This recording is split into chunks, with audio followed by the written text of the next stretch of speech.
Euh, Aujourd'hui, tu vas nous parler de l'Indalou. Oui. Je voudrais savoir un petit peu qu'est-ce que l'Indalou, qu'est-ce que tu comptes apporter aux gens avec l'Indalou? Bon, l'Indalo, c'est un dessin préhistorique qui représente une schématisation de l'être humain, représente l'ouverture de l'être humain. Et il y a un petit arc qui représente le ciel, l'univers, un arc-en-ciel. C'est une représentation de l'interaction harmonique de l'être humain et l'univers. Et cette interaction est enfoquée surtout sur la santé intégrale. Ça veut dire sentir la santé mentale, physique, sociale, ambientale, spirituelle si on veut, et la santé économique. C'est avoir les sources, tous les nids qu'on a besoin couverts. D'accord. Et alors, comment est-ce que tu vas apporter cet équilibre? Parce qu'on parle d'équilibre en fait. Comment est-ce que tu comptes apporter cet équilibre aux gens?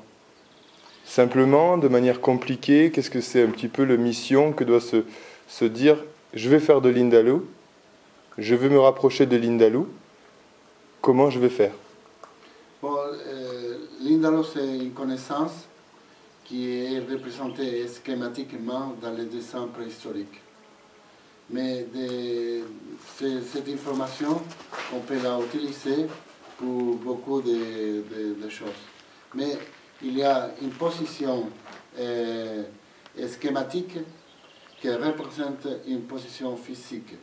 Et cette position physique, il y a des qualités extraordinaires pour la santé. C'est une forme ancienne, c'est une technique ancienne d'invoquer la santé, la fertilité et la vie. On trouve des représentations de ces dessins dans tout le monde, dans les grottes d'Espagne, à Almerie, à Sud-Amérique, les Alpes d'Italie, à Valtellina. On peut les trouver dans beaucoup d'endroits dans le monde. Ça représente l'ouverture de l'être humain. Ça représente une façon d'équilibrer notre canal énergétique et c'est une façon pour activer la loi d'attraction. Parce qu'on peut programmer, on peut construire des petits messages qu'on peut intérioriser et qui devient part de notre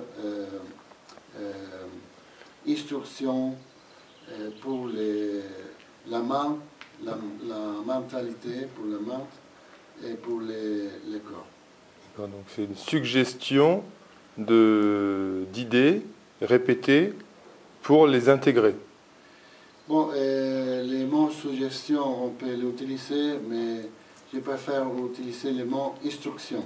Instruction. Instruction mentale, parce que finalement, ce qu'on va faire, c'est de donner des instructions pour générer ce qu'on appelle dans l'Indalo la intention totale.